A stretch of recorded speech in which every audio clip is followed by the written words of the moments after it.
All right, so we're going to talk about some of the competition rules real quick. You were to come to the presentation today. You both did that with 6 copies of your brochure or flyer. How did you like those, by the way? What do you think of the other team's concept? I don't personally like their brochure. I think it's too much information. I think if I was handed that, I would have folded it, put it in my pocket right away. The covers looks like it's from the 90s. I think that our brochure was much more effective because the way that we distributed our brochures was by personally making connections with people. And when you're trying to promote a place such as a carpenter's place, you can't just give them an empty flyer and just walk away. Basically, the goal of the brochure was to inform the community on, and I really don't think your flyer really informed the community about their services, about what they did in the community, and really about the carpenter's place. Who here knows much about marketing? I also think that Dominic's idea. Who here knows the most about marketing? I would say Who here knows the most about marketing? You guys. You guys. Bridget. Who here didn't use the marketing director to validate that what you're saying is right? Team change. When you're marketing today, it's about getting attention. You're attracting people to get to an end result, and you educate them along the way. So at the Y, our goal is to get them to get to the website. Our goal is to get them to take the survey. And so this has good information, but there's a couple pieces. One is the mission statement isn't their mission statement. You can't put in a marketing piece a mission statement that you made up. This is a made-up mission statement. I want to know how many of you would have read through this entire brochure had you seen this sitting on your car? The answer is none of you, because it's too much information. The idea is to modernize marketing and catch people's eye. So this looks like it has nothing to do with Carpenter's Place. When I first saw it, I looked at it and I was, what the heck is this? There's a naked man on blueprints. Okay? But when they told their story, it gave me 3 pieces of information, but you can see that there's a, what's that, a QR code? Which, goes directly to the survey. It has the information. It makes you kind of go, it makes you say, what is this? So, the Carpenter's Place executive will choose the brochure flyer that they believe represents and educates their organization the best. They did choose Advocates for Progress in that situation. And then my group got to award an additional 25 points, and we agreed solely based on the fact that the mission statement was wrong and gave an additional 25 points here. So how do you guys think you did in your surveys? How many did you expect? How many would you say you should have had? Like, I sent out mass emails with the flyer without the link, saying that read the flyer, we'd like you to help donate and stuff, and then if they see the link, they can go to it. You could have attached a flyer and sent the link with it so someone can click on it. You also could have not ignored my text, both teams, and put that link on the Y's website, which reaches 25,000 people. Why didn't you guys take advantage of that? Typically, for everything you send out, your retention or what you're going to get back is anywhere from 1 to 3%. Okay? So if you send out 300 times 1% is what? 3. And 300 times 3% is what? 9.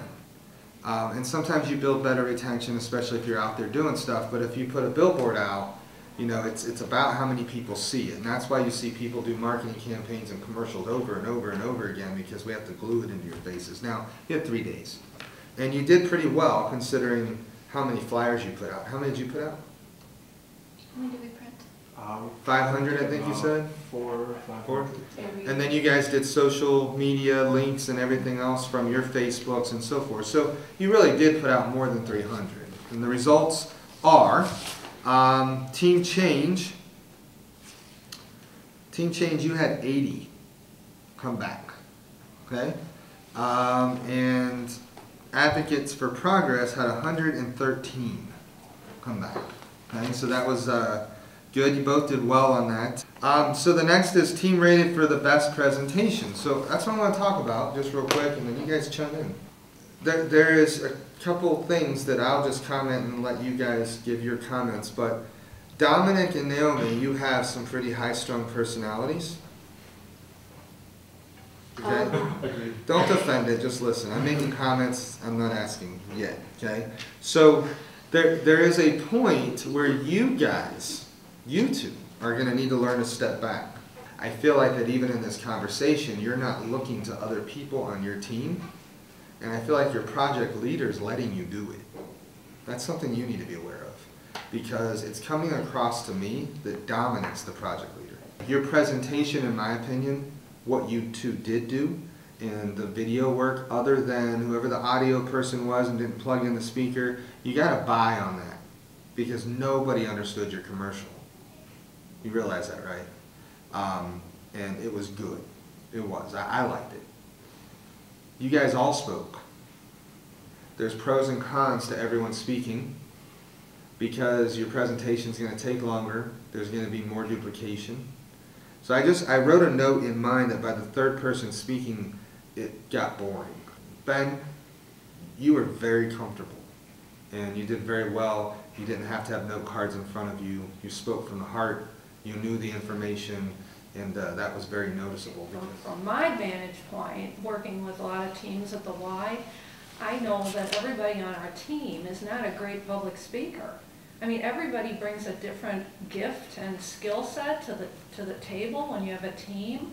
And so I don't fault you for putting your best speakers out in front, but like Mike said, that, you know, to have the other people off to the side, it just kind of had the appearance of, what are they there for, and are they part of this team, or what's up with that? Okay? So, yeah, it comes across that you guys did all the work.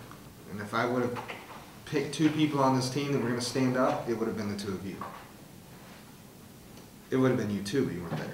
So it would have been really easy for me to guess that the two of you were going to speak. So it makes the rest of you look like you're not. You didn't acknowledge that. And we need you to realize working in a team means other people have to be a part of it. Jordan, you had something to say?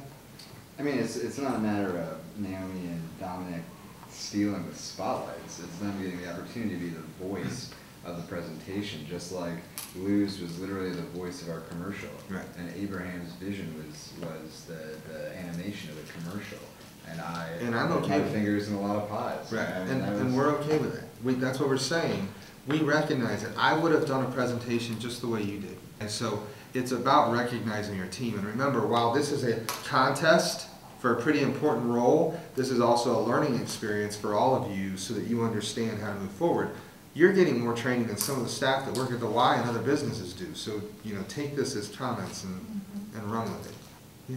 At the end of the day, it was good. That's what I understand about this team. You guys don't shut up.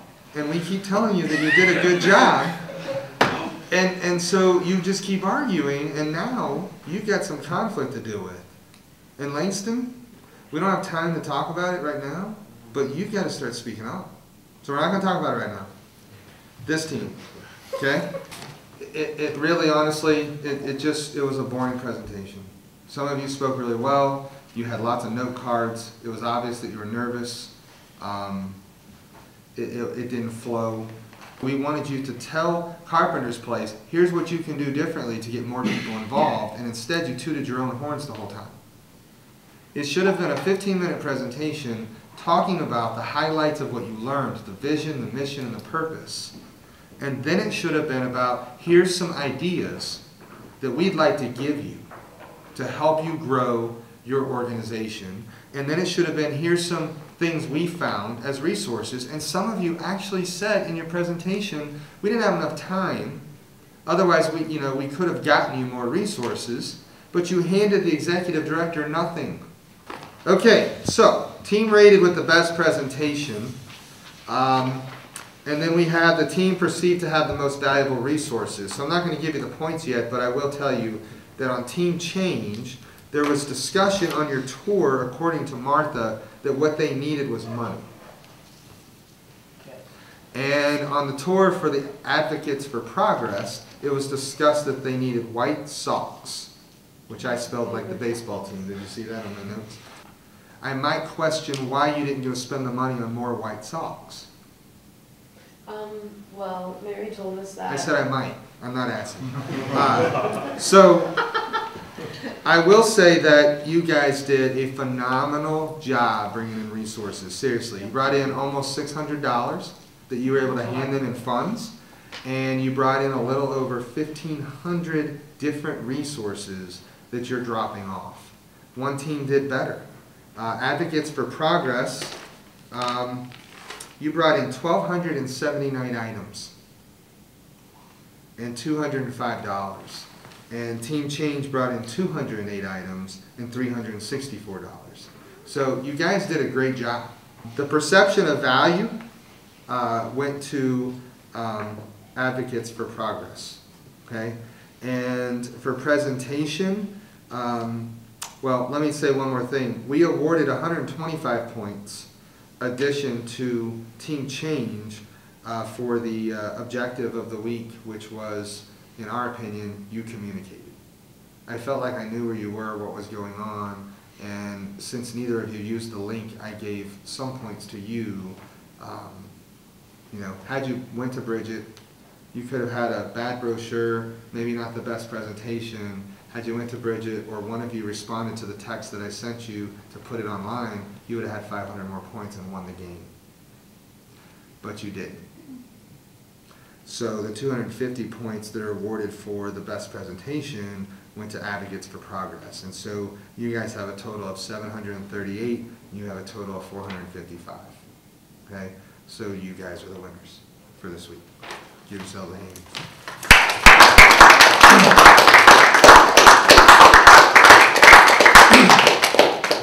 So where do you guys think this went wrong? You guys are a good group of people.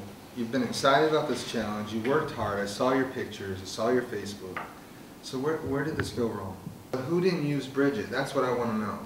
Okay, so like I understand that day was rushed, but afterwards I texted a couple of teammates and I was like, so what was up with that? And then like I didn't get a response back. So